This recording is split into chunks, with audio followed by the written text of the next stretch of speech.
Could be pretty lively, and the rain turning heavier across western Scotland, the east of Northern Ireland through the day. Much of eastern England, eastern Scotland staying dry and fine with some warm sunshine across the southeast. 27 is possible, elsewhere high teens or low 20s.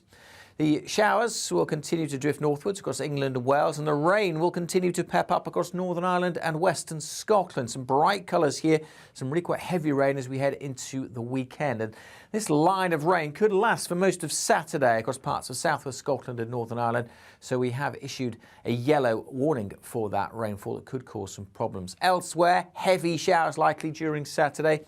Again, hit and miss with some sunny spells in between and not much getting to the east coast of England or the northeast of Scotland. The winds will be picking up, however, through Saturday, and that's going to be a feature through the course of the weekend as we see spells of showers across the country. Still quite warm and humid, however. Bye for now.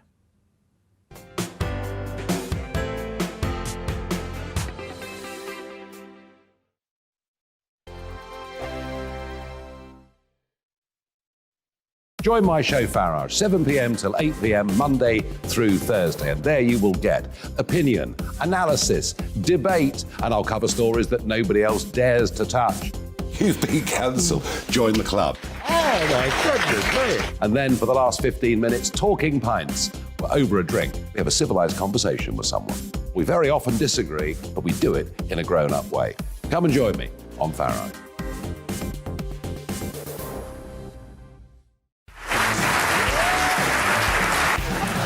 My name is Andrew Doyle. Join me every Sunday evening at 7 p.m. for Free Speech Nation. This is a show where we address current affairs and news stories of the week with the help of two wonderful comedian panellists. I brought in comics because I want to give it a lighter edge, and also they work for less. See you there.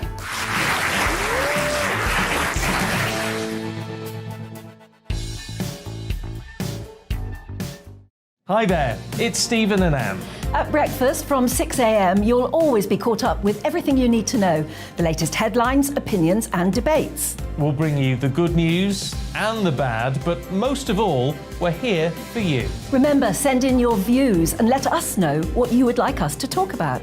That's because we're your news channel.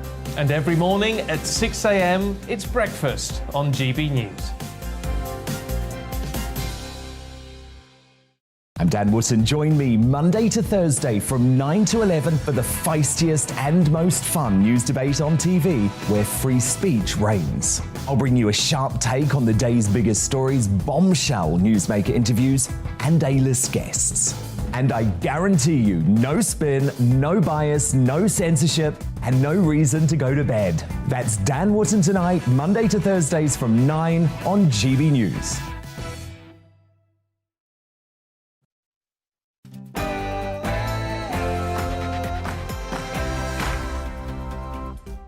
Hello there, it's 6 o'clock, I'm Michelle Dewberry, and this is Dewbs and Co, the show where we'll get into some of the things that have got you talking tonight. Now, go large. Normally, when I utter those words, it's on a Friday night in McDonald's and I'm referring to my Big Mac meal. And when I say McDonald's, I mean it in the real sense of the word, not Rishi Sunak's definition of it. I'm not talking about McDonald's though tonight, I am talking about, of course, energy. Go large, go nuclear. Boris Johnson, what some people are saying are his last policy speech, some people might say good to that. He's talking about the energy problems. Apparently, the issue is nuclear. Sizewell C is apparently the answer. Is it though? He, very critical, looking backwards, saying politicians have been too short-termist in their thinking. Aren't they all though? And isn't that part of the problem? So we'll be looking at that tonight. Is nuclear the answer to our energy woes? Also, the NHS, guess what? It's almost winter. That seems to catch out the NHS every single year. This time, the Health Secretary is saying that we have to admit that the NHS cannot do everything. So, what should the NHS's priorities be when it comes to the nation's health? You tell me. And family, what does that word mean to you and how important is it? How important are families for society en masse? You tell me and I'll see you in a couple of minutes, but first let's bring ourselves up to speed with tonight's latest news headlines.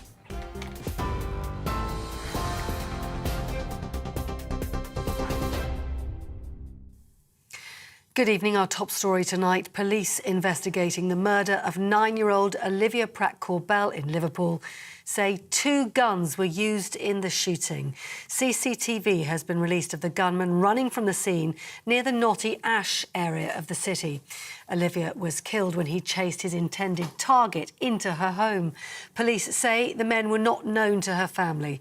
Detective Chief Superintendent Mark Keeman renewed an appeal for more information from the public. It is beyond comprehension how anyone could protect or harbour a man who's responsible for killing a 9-year-old child. This man is toxic. He is toxic to our communities, and if you're protecting him, he's toxic to you and your family. I want you to place the loyalty that you have towards your family above the loyalty that you may have to this man. Well, in other news today, Boris Johnson has promised £700 million in funding for the Sizewell C nuclear power station in Suffolk. In his final major policy speech as Prime Minister, he said he was confident it will get over the line in the next few weeks. He believes it would be madness not to go ahead with a new power plant.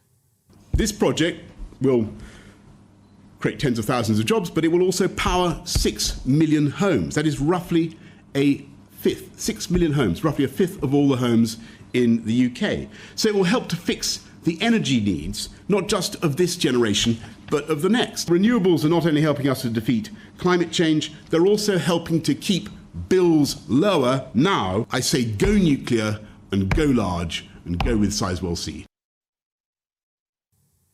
Well, millions of households could face the biggest squeeze in living standards in over a century. Think tank The Resolution Foundation says the number of people living in absolute poverty is set to rise by 3 million over the next few years as incomes fall and inflation rises. Hoping to ease some of the pressure on energy prices, the Chancellor Nadhim Zahawi, who's in the United States, says he hopes G7 ministers will agree to a price cap on Russian oil exports. So I think if we can get this over the line, it will go some way to helping us make sure that there isn't an oil price shock next year, which will impact all of our citizens, of course. And I think we need to continue to coordinate and work together on gas as well. Meanwhile, Liz Truss has hinted at further cost of living support this winter should she become Prime Minister. Writing in The Sun, the Foreign Secretary claims if she becomes leader, there'll be no new taxes or energy rationing. Mr Sunak and Ms Truss took part in the final leadership hustings in front of Conservative members in London last night. The vote closes on the leadership contest at 5 p.m. tomorrow.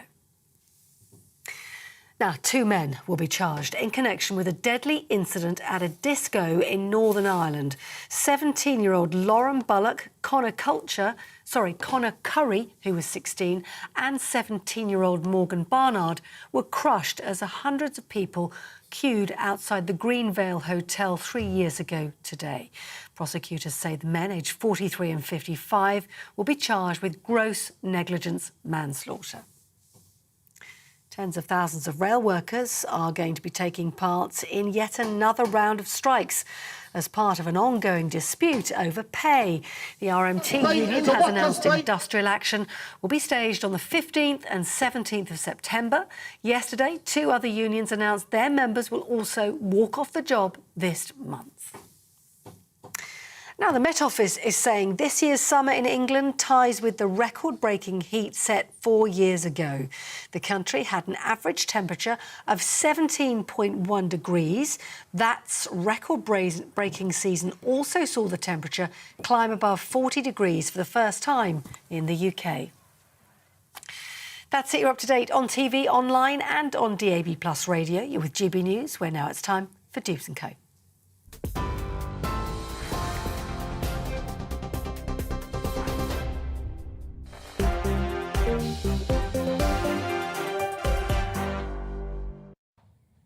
Thanks for that. Well, keeping me company until 7 o'clock tonight. My panel, we've got the environmental policy researcher, Laurie Laybon, and Alistair Donald, the Associate Director at the Academy of Ideas. Good evening, gentlemen, if we can still say that word these days, never quite sure. Anyway, you know the drill on Dewbs and Co, don't you? It's not just about us here. It's about you at home. What's on your mind tonight? Get in touch with me. GBViews at GBNews is my .uk, is the email address. So you can tweet me at GBNews or at Michelle Dewbs. First up, shout out, Don. You was one of my first emails. It's your birthday today, and you say you try never to miss Dewbs and Co. I appreciate that. You are a man of high standards. I like that. Happy birthday to you. How exciting you're choosing to spend it with me. Talking about nuclear energy. How better does life get? You do tell me your age, by the way, Don, but I won't share it with the nation. We'll just pretend you're 21. Also, a big shout out to the following: JW, Pauline, Brenda, Kitty, Linda, Alison and Michael. I could go on because so many people have already emailed me already to point out, including all of the above people I've just mentioned. Michelle, please, can you stop saying new killer and say new clear? All of you guys have just said that, and you're still coming in. What am I talking about? My introduction to Sizewell C, when I was mentioning nuclear earlier on. And now you've got me all paranoid about how I say nuclear. So if I start stammering and stuttering as I go along, I blame all of you guys that I've just mentioned for making me paranoid about my pronunciation. Anyway, there you go. Let's get into our top story then, shall we? You see, this is my point. I was saying new killer. It was Alison saying, you've got to say new killer and not nuclear. How do you say it, Laurie? Well, I'm paranoid about nuclear. Nuclear. Which one is that? How do you say it? Nuclear. No, so you say probably properly, don't you? Let's be honest. It's probably me that's got the pronunciation issue. Anyway, I think you all know what we're talking about, don't you? In his last, or should I say one of his last acts as Prime Minister, Boris Johnson has promised the government will invest in nuclear power. He's pledged £700 million for the Sizewell C nuclear power. Honestly, I've got so paranoid now. That's it. I'm not going to pay attention to pronunciation emails ever again. That was my last time. Anyway, let's just cut to the point, shall we? Laurie, we've got big problems in this country. Yep. Energy supply and energy prices is one that is at the heart. It's certainly one of the things that's driving up inflation and all the rest of it. What is the answer, Boris Johnson? He's saying go large, go nuclear. Is that the answer? I think in the longer run, if you're prepared to invest and you've got the resources to invest in nuclear, sure, that could form a part of our energy system. But it's the long run is the key word there, right? Because we're facing those problems right now, and there are a whole list of things that we could be doing right now that would help with a lot of those bill problems, like investing in insulation, so we use energy. I had a bet, right, that I bet someone, I won't tell you who, that one of the first things out of your mouth today was going to be insulation. I'm always here to help you. I think I've just won myself a glass of wine, so I'm happy about that. Anyway, please continue. And renewables, which are things that we are investing in and we can invest in more now. Now, I'm not saying that we should necessarily do them instead of nuclear. In my mind, these problems are so big that we face in the short term and in the long run. I would be keen for investment in all of the above. The point is that the government at the moment is not delivering us the sufficient investment we need in, say, insulation. And that's something that can help people right now. It's great because you can't really outsource the jobs because the people have got to stay in the UK and upgrade the buildings that sit in the UK as well, right? And it will reduce bills, it will improve people's health and so on and so forth. We're not getting the investment from the government right now for those things. So I see this today. I broadly agree with some of the things that Boris Johnson was saying about our energy mix and renewables, but where's that energy efficiency? Where's the ways in which we can stop the drafts in our homes? But I don't mean to be rude, but you're not a rocket scientist, right? So this idea that you've not come up with is not an elaborate plan. It's insulating homes. So, given that it's not such a complicated, difficult to follow concept, why aren't the people that are in charge so passionate about your idea and delivering it, if it's that simple? I actually do have a degree in physics. Do you? Yeah, and we did a module in rocket science. But anyway, that... Oh, well, there you go. That's told me. So I do have a pretty much rocket scientist with me. But that's not the reason why. Like, I agree with you. Why? This is a big question. Why is this not happening? And I think it's broadly for two reasons. One, people's idea of what constitutes energy and power, traditionally, in this country, goes back to this idea of the last few decades. A big power plant sits somewhere in the country and sends energy to everyone, right? That's how it used to work. Now we've got better technologies that mean that our energy system can be more distributed. It's less about one big whacking energy plant providing power for everyone, and it's more about what we can do to sort our homes and other things. And in policy making, I don't think really that idea has caught up with people. The second thing is the home insulation lobby is an underdeveloped group of people compared to the lobby for big power plants, big energy companies and so on. In fact, today I looked at the number of Twitter followers, and I'm sorry to anyone who works at this organisation, for the British Insulation Association is about 500, which tells me that it hasn't necessarily got the profile that's needed to get its voice into policy making. Well, there you go, Don. If you're still listening, that's something you could do with the rest of your birthday this evening. You could join, what is it, the Insulation Home Insulation Lobby or whatever it is. Yeah. There you go, sounds riveting, doesn't it? Fantastic birthday evening. Alistair, where do you stand on it all? God save us from the home insulation lobby, I say, and give us more big power stations. They could be a riveting bunch of people, we never know. Where do you stand on it? They could be. I mean, it was interesting what Boris said. He criticised short-termism. He said this will give us a shot of confidence, and he said they'd not shirk the big decisions. And I think he's wrong on all three counts. He and his government have been completely short-termist.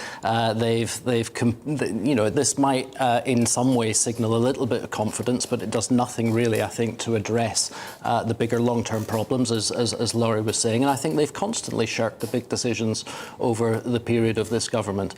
To me, we really do. I mean, such is the dearth of investment and research that's gone on in the last 10, 12 years that we do face a genuine short-term problem, I think, and how we deal with that is very difficult. I mean, there are some things we could do. We have experience in North Sea oil, and we know from America that fracking can work and things like that, so we can draw down on some of that experience.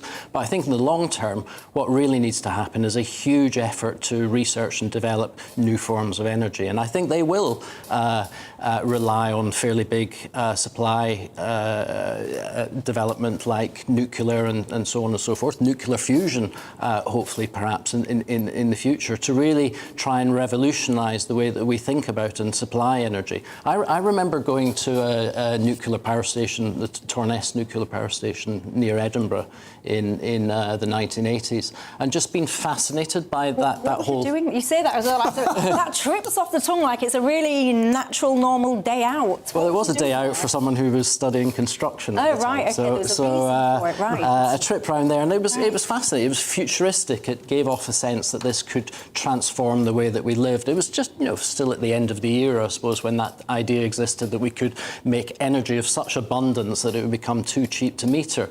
And that sort of idea that you create mass supply of cheap energy, I think was a very, it was an attractive one.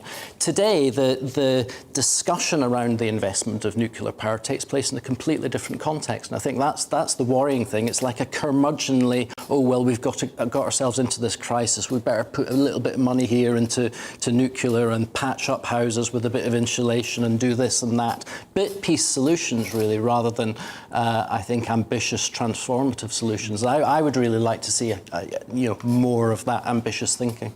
But I do think one of the problems is so much of politicking is focused only on how can the person in power stay in power at the next election. I don't really think there's enough thought goes into, forget me, my popularity and me being re-elected. Let's forget my party and actually think of the country as a much broader kind of collective that's bigger and greater and everything than my party. And I do think, actually, that one of the problems is, to quote Boris Johnson, the short-termism of politicians' thinking. Although, you almost have to check whether or not he said it with a straight face, because the Tories have been in power for 12 years. But one of the people that's coming under attack at the moment is Nick Clegg. I don't know if some of you saw this clip doing the rounds again today. I'll play it for you if you haven't. The most optimistic scenarios from the government itself, there's no way they're going to have new nuclear come on stream until about 2021, 2022. So it's just not even an answer. See, there you go. I was talking about short-termism, and that's kind of... he's been getting a lot of stick for that clip. But the context of that clip, he was answering kind of readers' questions. And they were talking about the problems with energy, and what he was saying is that the energy problems are going to probably spike up, say, 2016. So he was saying, so that's not going to help us because it's going to be too far down the line, 2021. But... I think that there's been a huge failure of our leadership, shall I say, to not have addressed this. And it's us as consumers that are now having to pick up the tab for this. Why should we? Yeah, I strongly agree with that. And I strongly agree with your point, Alistair, about having the kind of scale of ambition that's required over multiple years and probably multiple parliaments and stuff, right? One of the biggest common themes that I think we often discuss, not necessarily explicitly, but it's always in the background of our discussions on this show, is that over the last definitely 12 years, and probably longer, in British politics, we've been in this situation where governments have been very reluctant to basically invest at the scale that is required for society to continue to operate in the way that we would expect, right? And exactly as you're saying, we've seen that with energy. We shouldn't be in a situation where in 2022, Britain have some of the most poorly insulated housing stock in Europe, where it is suffering under the same kind of short-termist decisions, investing in energy systems, a lack of research and development that we've been talking about. But it's the direct result of an attitude in politics and policymaking that basically says government cannot spend sufficient scale. Government shouldn't be doing that. It has to have a small role in the economy. Well, I'll tell you, who can't spend the sufficient levels required to pay their electricity bills. That's going to be most of us. Yeah. Things are out of control, aren't they? Taking place any minute now. I think it's about to start in about an hour. Is an event across London. Is happening actually. Alan Miller, you might recognise him. He's been on my show a few times. He is taking to the stage, about to launch a campaign called Axe the Tax. He wants to lobby the new Prime Minister to do just that. Alan Miller, what are you up to? Hello, Michelle. Thanks for having me. The Together Declaration is saying that the cost of lockdown, cost of living crisis is absolutely out of control, and that the public should not be punished twice.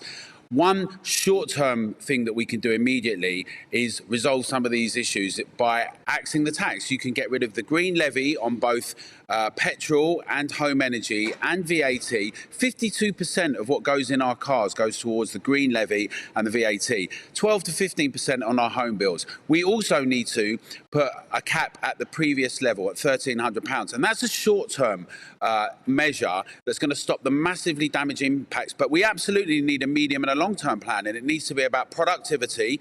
We need to have a national debate where the public is engaged. We need to allow zombie companies to fail. We need to have ambition and scale. But right now, we've asked both the Truss and the Sunak campaigns to respond to us and to attend tonight. We're at Church House in Westminster for our first year anniversary, and Axe the Tax is what we've got our members across the country to be sending out to MPs, elected representatives, and say this has to happen now.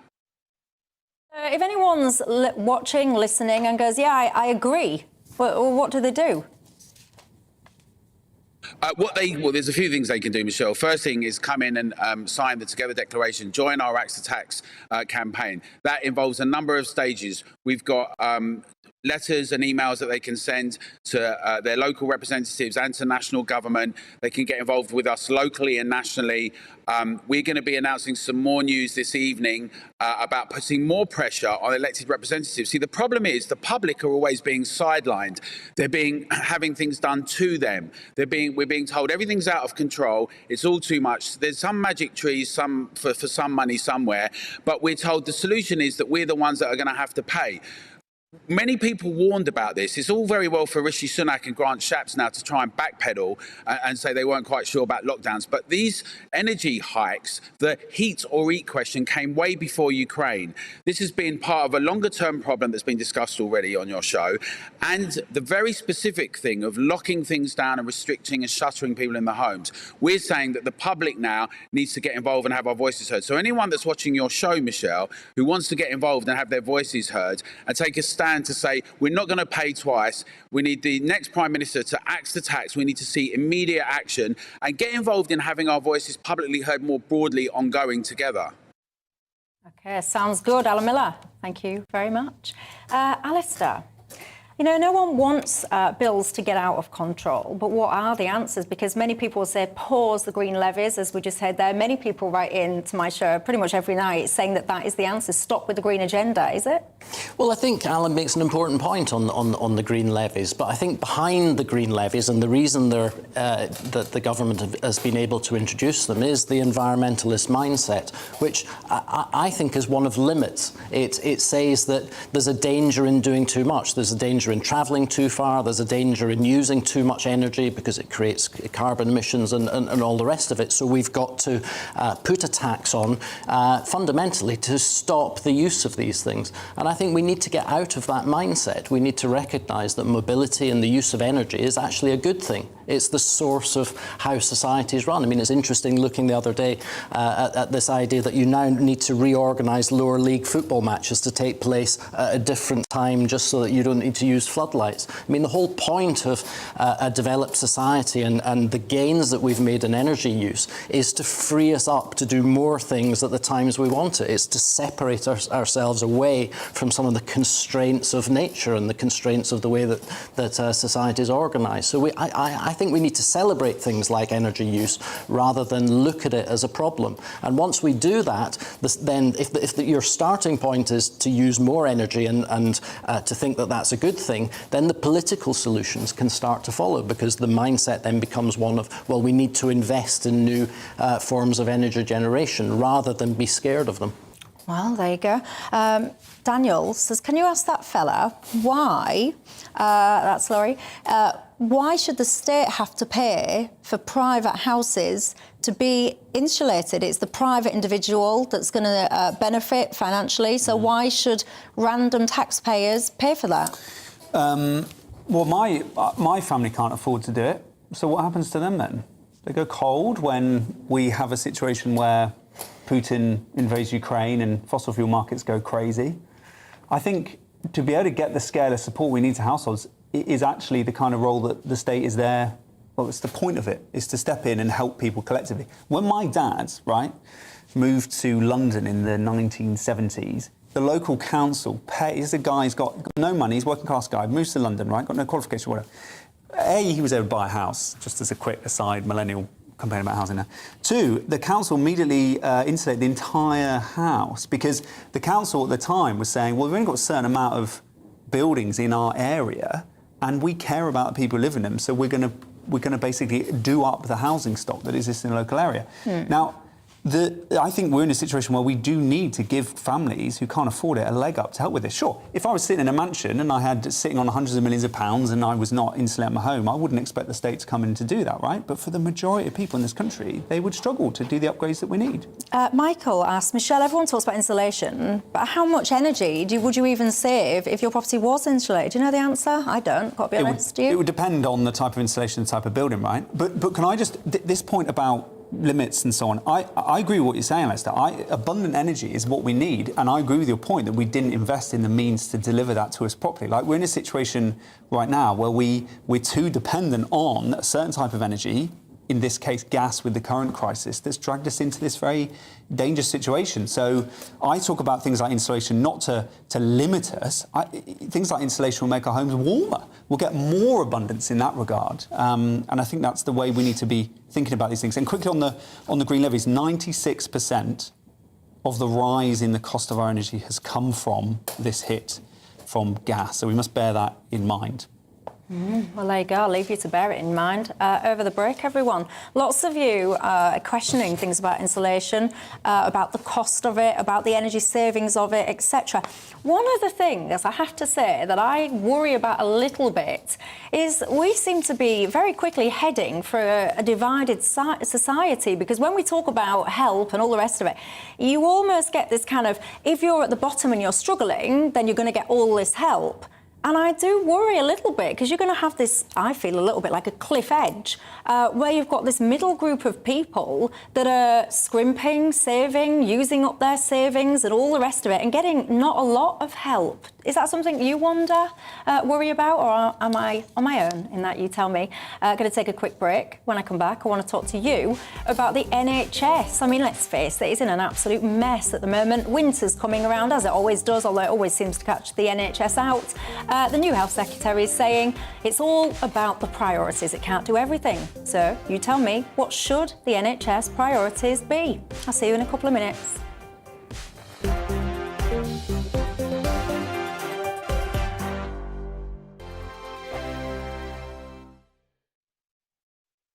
Join my show Farage, 7 p.m. till 8 p.m. Monday through Thursday, and there you will get opinion, analysis, debate, and I'll cover stories that nobody else dares to touch.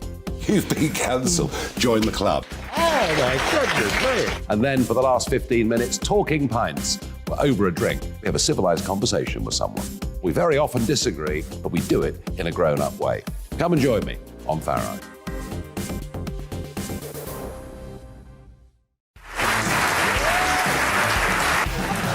My name is Andrew Doyle. Join me every Sunday evening at 7 p.m. for Free Speech Nation. This is a show where we address current affairs and news stories of the week with the help of two wonderful comedian panellists. I brought in comics because I want to give it a lighter edge, and also they work for less.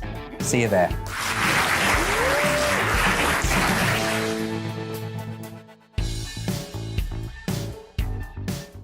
Hi there, it's Stephen and Anne. At breakfast from 6 a.m, you'll always be caught up with everything you need to know, the latest headlines, opinions and debates. We'll bring you the good news and the bad, but most of all, we're here for you. Remember, send in your views and let us know what you would like us to talk about. That's because we're your news channel.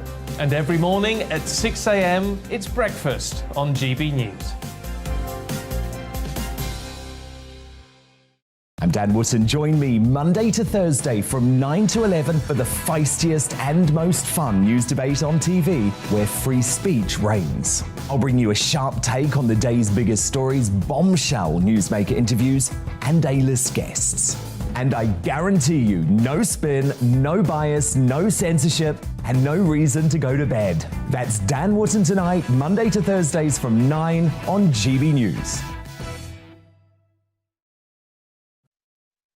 On the Mark Steyn Show, we cover the stories a lot of people are scared even to mention. The stuff that really matters with some of the world's biggest thinkers. Now is his opportunity to kind of take the steering wheel of history. Break away from the flock at 8 o'clock on GB News with the Mark Steyn Show.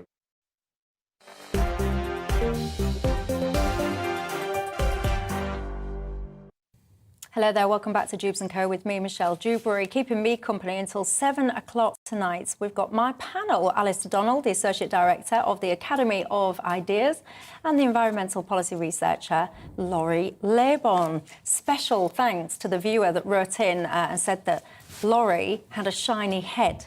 I saw your email, we took note and we took action. He's had a good dusting of powder to the head now. They didn't put blusher on, though. Yeah, they didn't put any blusher on, but anyway, hopefully the shine has disappeared. See, you've got to love a makeup person, haven't you? Eric says, please can you remind your man with a physics degree, that's you again, Laurie, 10 years ago, the government were giving away pretty much loft insulation and offering to freely fill the cavities in your house. Tell him to look at the history. If people didn't take up these offers, it was their problem. He goes on to say he's got 12 inches of insulation in his loft and he has 3 spare rolls up there in his loft if anyone wants them. That's a very generous offer. But there you go. Was they giving away insulation free? Yeah, and there was a collapse in the rollout of insulation, as he says, about 10 years ago, and the levels of the rollout of insulation since then have been very, very low, and we are more dependent, therefore, on the shock to gas. Eric's got a point though, hasn't he? If there's free insulation and you can't, you don't take it up, what can you do? I know, but yeah, sure. But, you know, we should have had 10 years of the offer being there, but then the offer disappeared. So we didn't even have the option to not take up on it last It's worth saying that we've got a collapse in house building as well. So we're not providing the new stock with modern standards of insulation that we need. So, you know, going around correcting old stock is, you know, one thing, but building a new stock for a modern society is an entirely different thing. But I thought you had to have certain insulation levels in new house builds now. Well, you do, yes, you do. But that's the point, is that we don't build very many of them. Well, anyway, if anyone's watching, you want some rows of insulation, they're down in Eric's loft. Glad we all cleared that up. Right, shall we move on from insulation and shiny heads? The Health Secretary, Steve Barclay, says that the NHS must rethink its priorities to avoid failing this winter. I've got to be honest, though. I'm going to just cut straight to the point with this one. I say every single winter, the NHS seems to almost pretty much fall apart. This year, of course, it's going to be even worse because we've had all of the ongoing ridiculousness with all the COVID stuff. So if we need to choose priorities, as it seems to be suggested that we do, for the NHS to focus on, what should they be? Yeah, the annual crisis has become a permanent crisis in a sense through the period of COVID. I mean, I thought the speech that Steve Barclay's given this afternoon is interesting in that he identifies the problems and offers no solutions, which is pretty much the way that NHS policy has gone for the last couple of decades, where everybody is kind of has a good sense of what the problems are. No one offers any of the solutions. I think the problem more broadly is that once the NHS acquires a position of almost a religion in a way and becomes some aspects of it become a little bit untouchable, then it can just become a sink for money. So no matter how much you put in, it will always absorb it because it's so organisationally dysfunctional that budget managers can always find bits and pieces to invest anywhere. So in one sense, I think he's right, that there does need to be a set of priorities that are given. For me, the sort of fundamental things would be we need to fix the GP's situation, where people can't get hospital appointments on an all too regular basis and end up in emergency units. We need to fix the emergency situation because people are not getting treatment. There's a complete lack of paramedics in the country, for example. And really, the big one, the massive one that everybody's talked about for years and years and years now, which no one, everybody says they're going to solve, but no one goes anywhere near, is the social care situation. And the fact that so many people remain within hospitals who shouldn't actually be there, who should be... Well, apparently 12,000 beds currently occupied by patients who are medically fit to discharge. But you say no one goes near the social care problem, of which everyone knows there is one. But one of the reasons is no one wants to pay for it. That the national insurance rise that was just put into place, that was long-term planned for social care. I mean, I know now for short-term it's been funneled into the NHS. But one of the challenges is everyone, to me, lots of people seem to want everything until it comes down to, right, well, are you willing to pay for it then? Yes, but precisely the point you made, that the money allocated for social care was then refunneled into the NHS to keep going a system that really doesn't work, and which you need to get out of the vicious circle, as it were. You need to take that step to get a grip of social care and sort that situation out, because then you have the mechanism through which to resolve some of the problems in the NHS, which is has patients that don't need to be there, absorbs people in the workforce caring for them that could be more effectively deployed elsewhere. And again, Laurie, we are going to have absolutely a two-tiered system, because most people that can afford it, you're just going to take a glance at the NHS and you're going to see the waiting list, you're going to go, no, thank you, you're going to pay private, and you're going to have almost the haves and the have-nots when it comes to healthcare, which is exactly the kind of situation, I guess, that the NHS was set up initially to avoid. Yeah, there is a growing risk of that, and one of the really bad outcomes of that is that the private medical sector in the UK is still pretty small relative to other countries around the world because of the NHS, and still very expensive. So if you are getting people pushed towards that, it's going to further add a layer of unsustainable financial pain at a time where people can barely afford to meet the very basic requirements of heating and food and so on and so forth. One of the key things, and I agree with much of what Alistair was saying there, one of the key things that was missing from the speech today, which is not hard to understand why, is that there was no recognition of how the Tories have treated the NHS over the last 12 years. And again, it is this issue of underinvestment. So we've got over 130,000 vacancies in the NHS. That's about 10% of the workforce. It's like something like 40 to 50,000 nurses. But why do you think that is? Because let's say nurses, because they cut the nursing bursary so that people who before you got, and it's now I think been reinstated, I've forgot about the latest, but in the past you would go and you would get paid to train and then become a nurse, right? And George Osborne took that away, and it's one of the reasons why when we went into the pandemic, a pandemic of a disease that required nursing care for people in the ITU beds, there was this vacancy list of about 40,000. So you, like any business, like any organisation, like a house, like anything, if you invest in it, it will do reasonably well. And I get why people are questioning the NHS as a system. I totally get that. And I also think that the ways that the Tories reformed that system over the last 12 years were actually really damaging. But we aren't in a fair case where we've had 12 years of proper investment in the NHS and it's still not working. Let me just give you one last stat. Go on. There are, at the moment, you talk about this extra, the Tories talk about this extra cash for the NHS. There's no extra cash for capital investments. There are the basic maintenance and replacements in hospitals that aren't happening, pipes and basic things in hospitals. The bill is now running to 9 billion. That's basic repair costs that the Tories have not stumped up for. So it's an example of underinvestment. I know, but you see, where do we draw the line? So if I had a bucket and it had holes in it, I wouldn't just keep pouring water in it, would I? No. I'd stop. I'd go, right, turn that tap off for a minute.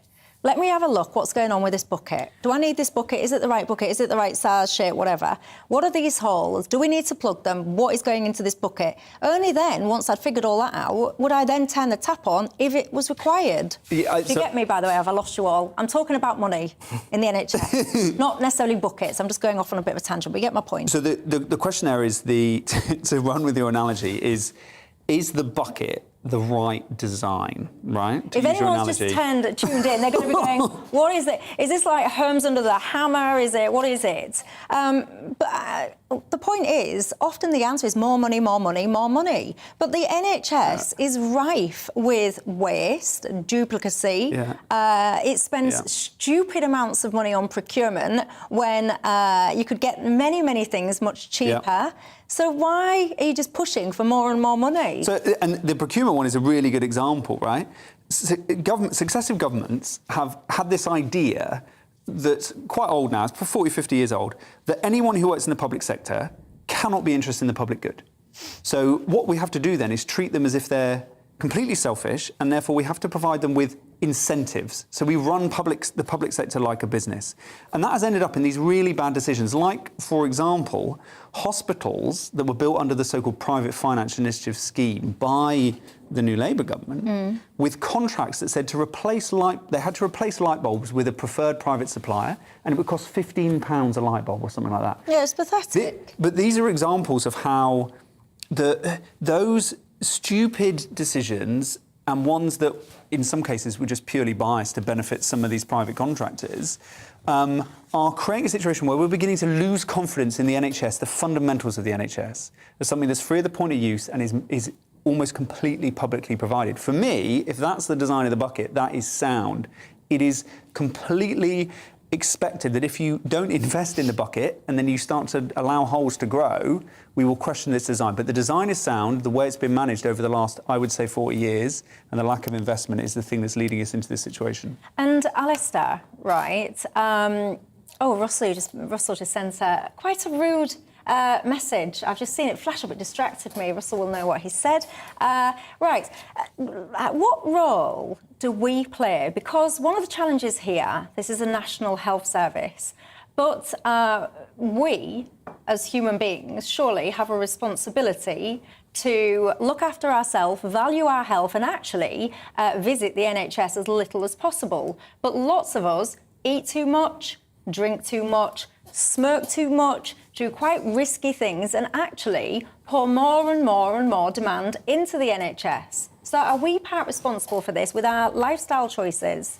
No, I don't think so. I think the NHS and health services more generally exist to treat people for the ailments that they have. And as soon as you move away from that, then you get into the territory of lecturing people on how to live, which is actually one of the problems with the NHS, and part of the expansion of its remit has been into this lifestyle monitoring and public health advice, which I think if you got shot of a lot of that, then you'd get shot of a lot of wastage within the NHS. So I think we, the people, are not the source of the problem for the NHS. But shouldn't we respect this institution and actually respect our own bodies to try and take some of the pressure off it?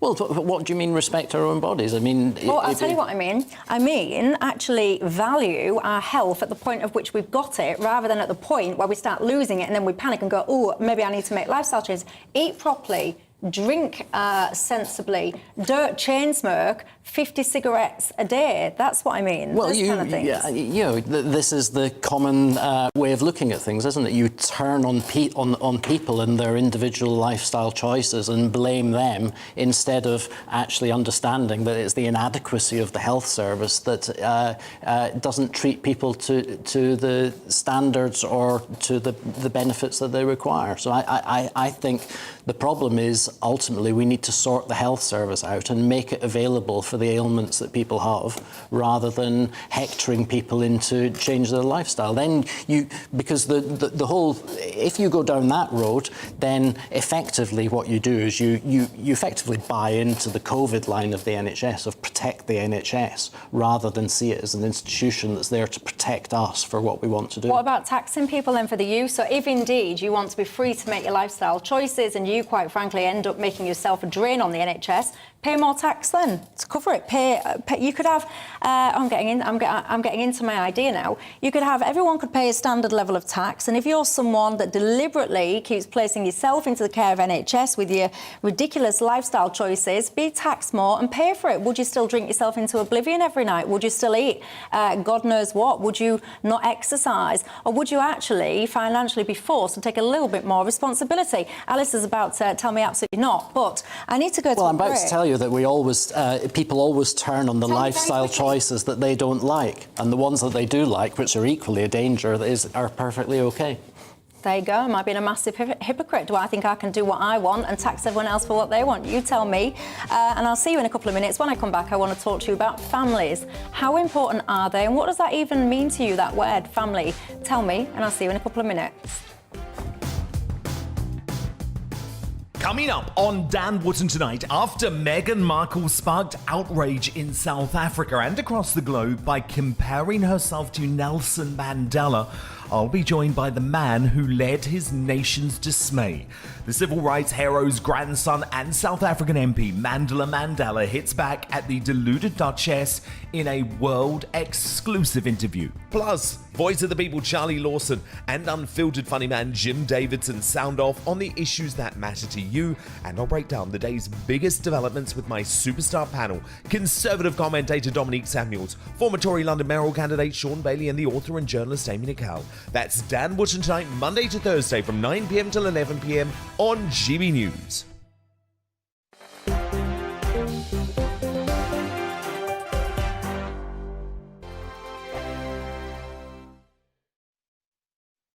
Join my show Farage, 7 p.m. till 8 p.m. Monday through Thursday, and there you will get opinion, analysis, debate, and I'll cover stories that nobody else dares to touch. You've been cancelled. Join the club. Oh my goodness me. And then for the last 15 minutes, talking pints. We're over a drink. We have a civilised conversation with someone. We very often disagree, but we do it in a grown-up way. Come and join me on Farage.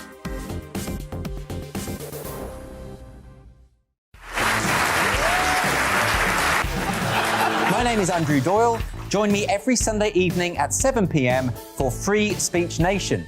This is a show where we address current affairs and news stories of the week with the help of two wonderful comedian panellists. I brought in comics because I want to give it a lighter edge, and also they work for less. See you there.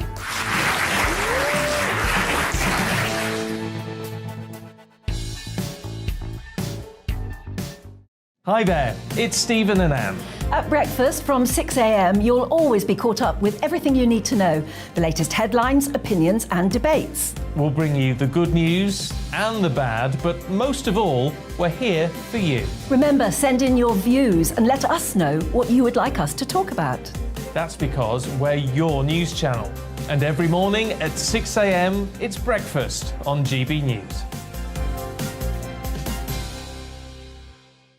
I'm Dan Wootton. Join me Monday to Thursday from 9 to 11 for the feistiest and most fun news debate on TV, where free speech reigns. I'll bring you a sharp take on the day's biggest stories, bombshell newsmaker interviews, and A-list guests. And I guarantee you, no spin, no bias, no censorship, and no reason to go to bed. That's Dan Wootton tonight, Monday to Thursdays from 9 on GB News.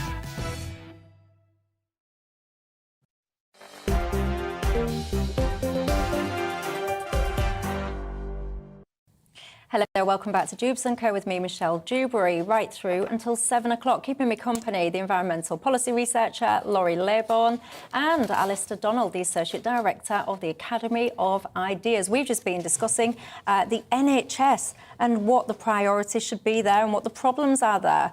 Lots of you writing in saying the NHS should not focus so much on all of the diversity managers and things like that. You feel that is a wrong priority. Other people saying it's supposed to be the National Health Service, not the International Health Service.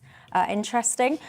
Nathan, you're a bit harsh. You say, I know how to sort it all out. We need a go-home man. A person who walks around the waiting areas and sends the people home who don't need to be there.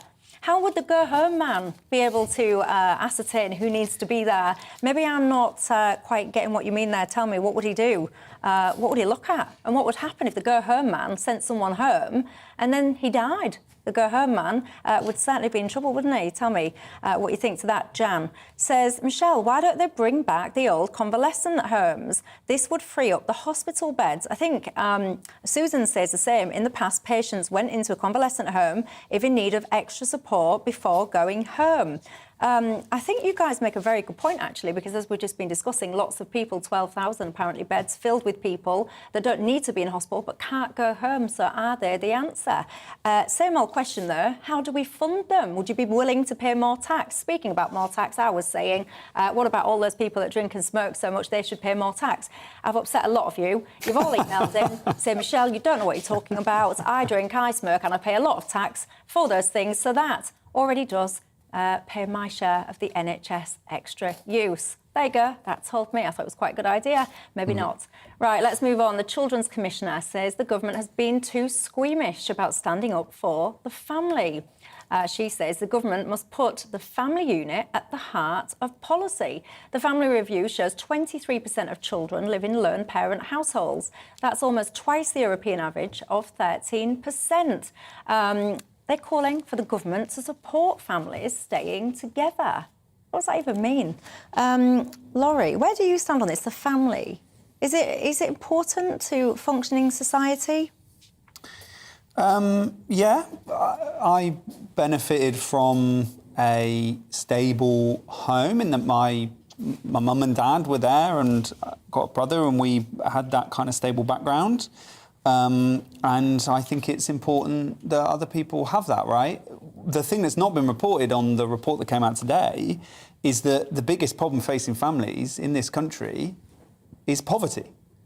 Nearly 4 million children are in poverty. Half of the kids who are in lone families, so where it's just one parent, are in poverty. Half of the people in poverty are in households in which someone is in work. So work is not paying, and it hasn't for quite a while now. And this was in the report. It said, what are the big things facing... What do you mean poverty? Because we say this word poverty all the time. What do we mean? What is poverty these days? So poverty in these definitions and not being able to afford a certain basket of goods that you need, basic things for housing and so on, right? And you're not able to meet that as a household. And for me, this is a result of, again, we're talking about, this is what we end up talking about all the time, and it's right that we talk about this. We've had 12 years of mismanagement in this country, probably longer in some instances. Childcare is not affordable for people. My wife's sister has got a kid, the bills they're paying for their childcare is huge. So Don't tell me, I've got a 2-year-old, I know. Yeah, exactly. Work is not paying for people because of the proliferation of zero-hour contracts, because of the fact that wages are not increasing at the level they should. This country is the richest it's ever been. It's the richest it's richer than it was when it had an entire empire that stretched all across the world, right?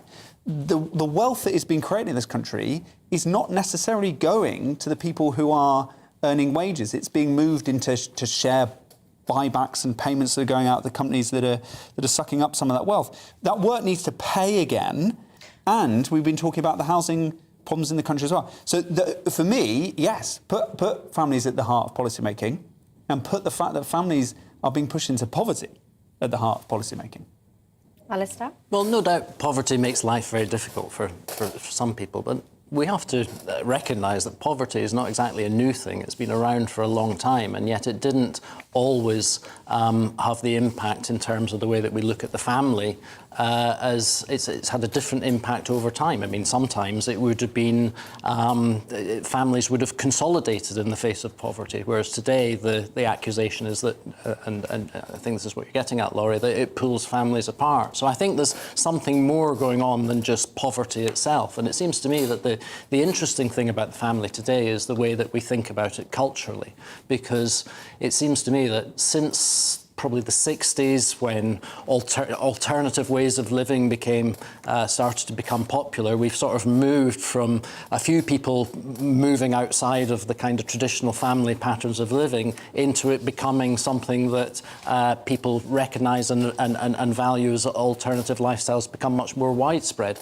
And I think the way that a lot of people look at the family these days is kind of outdated. And so if what the government wants to do is to initiate a conversation about the value of the family, then I think there'd be some benefit in that. I think it is worth having a cultural conversation about why families are good things, which I think they are. Too often these days, I think they're looked at as kind of outdated and perhaps the source of problems, because how do parents treat their children, and kind of are they places of emotional harm and violence even? And so the thing that worries me about this initiative is that at one point Rachel D'Souza, who conducted the report, says families are at their best are self-sustaining.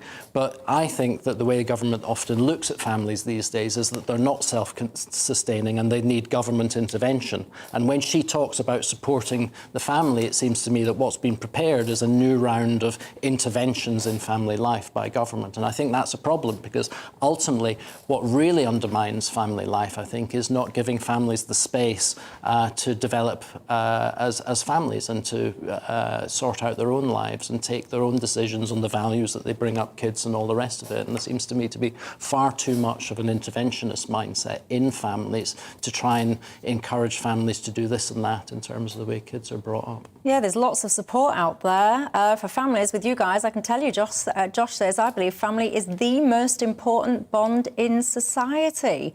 It is essential for creating well-rounded individuals who understand how to interact with others. Phil says it's the right of a child to have both a mother and a father. A stable family is the bedrock to bringing up a child. John says, I am fed up of being told about the problems of single-parent families.